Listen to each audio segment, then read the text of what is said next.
Hello everyone, welcome back to the channel study with Radha.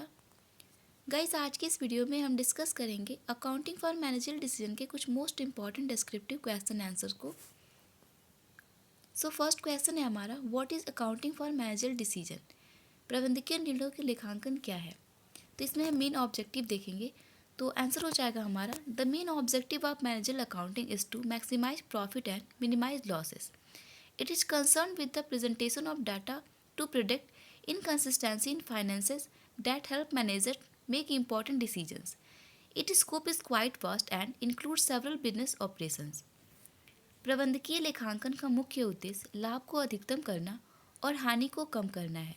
इसका संबंध वित्त में विसंगतियों की भविष्यवाणी करने के लिए डेटा की प्रस्तुति से है, जो प्रबंधकों को महत्वपूर्ण निर्णय लेने और योजना बनाने में मदद करता है।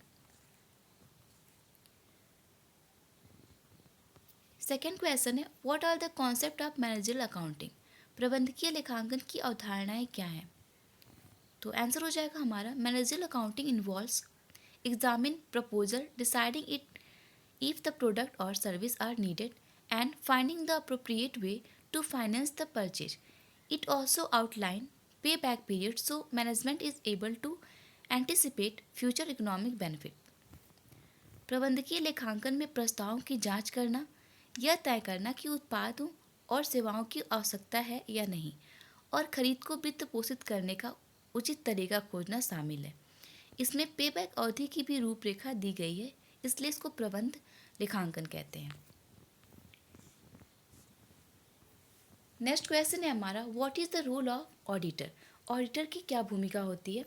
देखिए, यहाँ पे जो क्वेश्चन है उसका मैंने आंसर शॉर्ट में बताया है. आप इसको चाहें तो लॉन्ग टाइप आंसर अगर लिखना हो तो इसको लॉन्ग बना के भी लिख सकते हैं, पॉइंट पे करके. ठीक है, तो देखिए थर्ड क्वेश्चन क्या पूछ रहा है हमसे, लेखा परीक्षक की भूमिका क्या होती है, यानी कि ऑडिटर का रोल क्या होता है.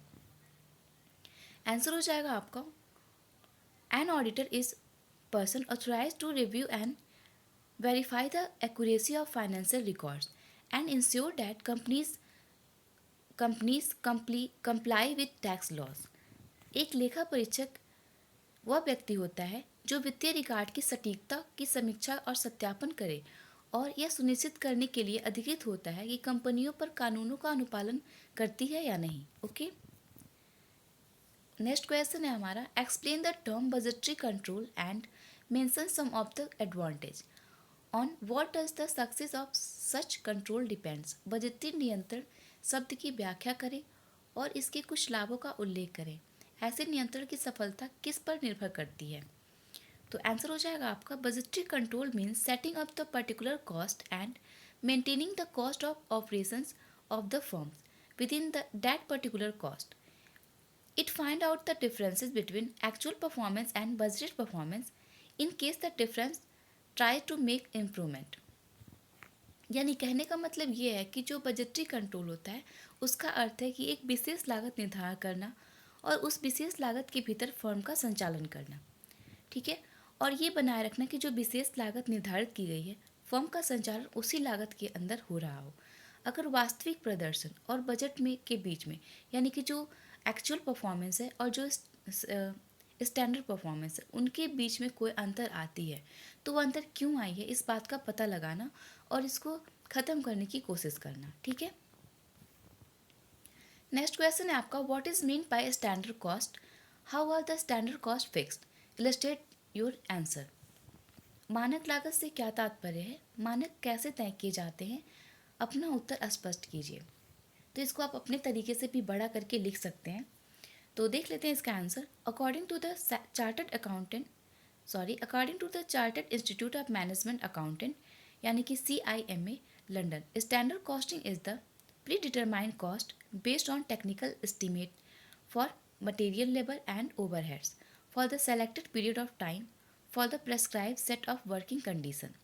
The Institute of Cost and Works Accountant define standard costing is typically used in manufacturing to determine the cost of product based on standard rate for material, labor and overheads. Companies use standard costing to set target cost for production and then compare actual production cost to the target cost.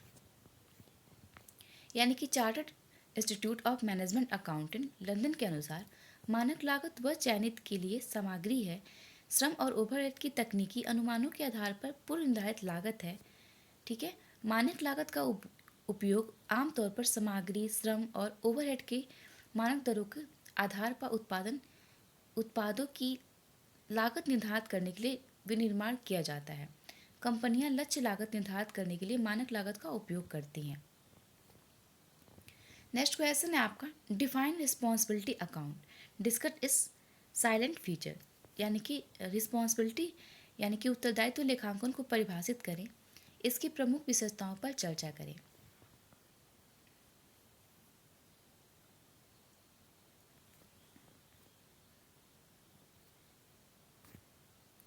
इसका answer आप लोग खुद ढूंढ के लिख लीजिएगा। यहाँ पे आंसर गलती से मिसप्रिंट हो गया है। ये जो आंसर है वो दूसरे क्वेश्चन का है। ठीक है, तो रिस्पॉन्सिबिलिटी अकाउंटिंग क्या होती है, इसके साइलेंट फीचर क्या होते हैं, इसको आप एक बार देख लीजिएगा और इसको पढ़ लीजिएगा। ठीक है, देख लेते हैं next question, what is the managerial decision making, प्रबंधकीय निर्णय लेना क्या है। तो ये इसका आंसर देख लेते हैं। Managerial decision making is a process aimed at resolving identifying problem and enabling effective and efficient performance of business activities. It is a cognitive process of making choice between more options based on available information, knowledge, experience and beliefs of decision makers. प्रबंधकीय निर्णय लेना एक प्रक्रिया है जिसका उद्देश्य पहचानी गई समस्याओं को हल करना और व्यवसायिक गतिविधियों के प्रभावी और कुशल प्रदर्शन को सक्षम करना है। यह बनाने की संज्ञानात्मक प्रक्रिया है। नेक्स्ट क्वेश्चन पूछ रहा है आपसे, what are the branches of accounting, accounting के कितने ब्रांचेज होते हैं। तो अकाउंटिंग के जो ब्रांचेज होते हैं वो इस तरह से हैं। यहाँ पे दिया the 10 branches of accounting include of following, financial accounting, management accounting, cost accounting, tax accounting, auditing, accounting for information system, franchises accounting, forensic accounting और फिडुसरी अकाउंटिंग। ये 10 तरह के अकाउंटिंग यहाँ पे दिए गए हैं। नेक्स्ट क्वेश्चन आपसे पूछ रहा है, व्हाट इज कॉस्ट बिहेवियर, लागत व्यवहार क्या है। तो इसका आंसर देख लेते हैं। Cost behaviour measured how change with in a business process can affect cost. For example, you may work with the project manager to see how much each stage of work flow cost before completing a task. If the cost of material is more than your plan, you may need to reassess the cost behaviour for the project, यानी कि लागत व्यवहार मापता है कि किसी व्यावसायिक प्रक्रिया में परिवर्तन लागत को कैसे प्रभावित कर सकते हैं। उदाहरण के लिए, आप किसी कार्य को पूरा करने से पहले यह देखने के लिए प्रोजेक्ट मैनेजर के साथ काम कर सकते हैं कि उसका वर्क फ्लो में प्रत्येक चरण की लागत कितनी है। ठीक है, उसके बाद से अगर आप ये देख लेते हैं कि कितनी लागत उसमें आ रही है तो उसके हिसाब से आप अपना एस्टिमेशन बना सकते हैं। ओके, नेक्स्ट क्वेश्चन है आपका, what is an example of managerial accounting, प्रबंधकीय लेखांकन का उदाहरण क्या है। तो देख लेते हैं इसका आंसर। यहाँ पे लिखा हुआ है, one of the most classical example in management accounting is variance analysis. In a nutshell, it comprise the comparing two value for the same measurement. This could be comparing actual and planned figures or two different months. यानी कि प्रबंध लेखांकन में सबसे शास्त्रीय उदाहरण में से एक है विचरण विश्लेषण, यानी कि वेरिएंस एनालिसिस। वेरिएंस एनालिसिस के लिए ही सबसे रिलेवेंट माना जाता है मैनेजमेंट अकाउंटिंग को। संक्षेप में हम इसे कह सकते हैं कि इसमें एक ही माप के लिए दो मानों की तुलना करना शामिल है। यह वास्तविक और योजना की तुलना हो सकती है। जैसे कि मान लीजिए आपने कोई एक्चुअल कॉस्ट दे रखा और आपने एस्टिमेटेड कॉस्ट लगाया, उसके बीच में जो वेरिएंस आते हैं तो ये वेरिएंस क्यों आते हैं इसको फाइंड आउट कर सकते हैं आप इसमें, कि स्टैंडर्ड कॉस्ट और एक्चुअल कॉस्ट में जो भी वेरिएंस आ रहा है क्यों आ रहा है, रीज़न क्या उसके आने का। नेक्स्ट क्वेश्चन है आपका, what are the 4 types of decision making. Decision making के यानी कि निर्णय लेने के 4 प्रकार क्या हैं। तो यहाँ पे लिखा हुआ है, there are 4 decision making style, analytical, directive, conceptual and behavioural. ये 4 टाइप्स होते हैं डिसीजन मेकिंग के। इसको आप ब्रॉड में पढ़ सकते हैं कि एनालिटिकल क्या है, डायरेक्टिव क्या है, कॉन्सेप्चुअल क्या है और बिहेवियरल क्या है। ठीक है, यहाँ मैंने शॉर्ट में आपको बता दिया है, आप इसको अच्छे से एक बार पढ़ लेंगे कि सारे जो टाइप्स बताए गए हैं 4 टाइप्स, उसमें क्या क्या चीज़ें आती हैं। नेक्स्ट क्वेश्चन आपका, what is DM in managerial accounting. Managerial accounting में डीएम क्या है, तो देख लेते हैं इसका आंसर। यहाँ पे लिखा हुआ है product cost are cost that are incurred in create a product that intended for sale to customer. Product costs include direct material, direct labor and manufacturing overheads. तो डायरेक्ट लेबर को ही यहाँ पर डीएम कहा जाता है। उत्पाद लागत वे लागतें हैं जो ग्राहकों को बिक्री के लिए लक्षित उत्पाद बनाने के लिए खर्च की जाती है। उत्पाद लागत में प्रत्यक्ष सामग्री यानी कि डीएम, प्रत्यक्ष श्रम यानी कि डीएल और विनिर्माण ओवरहेड भी शामिल होते हैं। नेक्स्ट क्वेश्चन है, व्हाट इज पीरियड कॉस्ट। अवधि लागत क्या है, तो पीरियड कॉस्ट क्या होती है ये बताना है हमको। तो यहाँ पे इसका आंसर दिया है, period cost are all cost not include in product cost.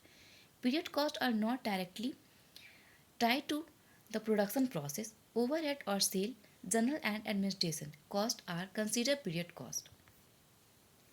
यानी कि अवधि लागत वे सभी लागतें हैं जो उत्पाद लागत में शामिल नहीं होती हैं। अवधि की लागत सीधे उत्पादन प्रक्रिया से जुड़ी नहीं होती है। यह ओवरहेड या बिक्री, सामान या प्रशासनिक लागतों को अवधि लागत माना जाता है। नेक्स्ट क्वेश्चन है आपका, who used managerial accounting. Managerial accounting का उपयोग कौन करता है, तो इसका आंसर देख लेते हैं। Managerial accounting focused on internal users, executives, product managers, sales manager and any other personal within the organization who used accounting information to make important decision. प्रबंधकीय लेखांकन आंतरिक उपयोगकर्ताओं, अधिकारियों, उत्पाद प्रबंधकों, बिक्री प्रबंधकों और संगठन के किसी भी अन्य क्रमिक पर ध्यान केंद्रित करता है जो महत्वपूर्ण निर्णय लेने के लिए लेखांकन जानकारी का उपयोग करते हैं। नेक्स्ट क्वेश्चन है आपका, what are the 3 pillars of managerial accounting. Managerial accounting के 3 स्तंभ क्या हैं, तो मैनेजरल अकाउंटिंग के जो 3 पिलर्स हैं वो हैं आपके planning, controlling and decision making. ये 3 पिलर्स होते हैं मैनेजरल अकाउंटिंग के। नेक्स्ट क्वेश्चन है आपका, व्हाट इज अर्जेंट डिसीजन। आवश्यक निर्णय क्या है, तो यहाँ पे इसका आंसर दिया हुआ है, a decision is only urgent if it can not wait for usual decision making process. Second कह रहा है, urgent decision should only be use rarely and it exceptional circumstances. और थर्ड कह रहा है आपका, urgency is not the same at lateness. कोई निर्णय तभी आवश्यक होता है जब वह सामान्य निर्णय लेने के लिए प्रतीक्षा नहीं कर सकता। ठीक है, आवश्यक निर्णयों का उपयोग कभी कभार और अपवाद स्वरूप ही किया जाता है। परिस्थितियाँ, ठीक है, आवश्यकता ला सकती हैं। नेक्स्ट क्वेश्चन है, what is meant by common size statement. सामान्य आकार विवरण से आप क्या समझते हैं, तो common size statement is a form of analysis and interpretation of the financial statement. It is also known as vertical analysis. This method analyzes financial statement by taking into consideration each of the line items and percentage of the base amount for that particular accounting period. सामान्य आकार विवरण वित्तीय विवरण के विश्लेषण और व्याख्या का एक रूप है। इसे ऊर्ध्वाधर विश्लेषण के रूप में भी जाना जाता है। यह विधि वित्तीय विवरणों को ध्यान में रखकर उसका विश्लेषण करती है। नेक्स्ट क्वेश्चन कह रहा है आपसे, इज मैनेजरल अकाउंटिंग इंटरनल और एक्सटर्नल। प्रबंधकीय लेखांकन आंतरिक है या बाह्य है, तो आपको ये बताना है कि जो प्रबंधकीय लेखांकन है वो आंतरिक लेखांकन है या बाह्य लेखांकन है। तो देख लेते हैं इसका answer. Reports generated through managerial accounting are only circulated internally. Each company is free to create its own system and rules of managerial reports. It contrast financial accounting report are highly regulated, especially the income statement, balance sheet and cash flow statement.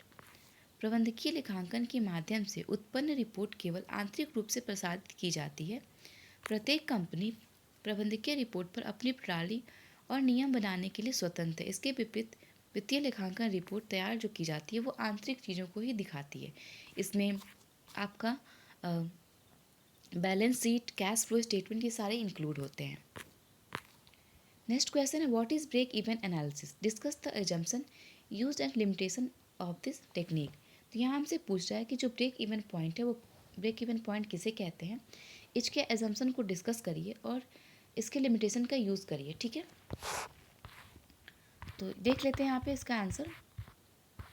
The break even point is also a point at which total cost and total revenue are equal, meaning there is no loss or gain for your small business. In other words, you have reached the level of production at which the cost of production equal the revenue for a product. Break even point वह बिंदु है जिस पर कुल लागत और कुल राजस्व बराबर होता है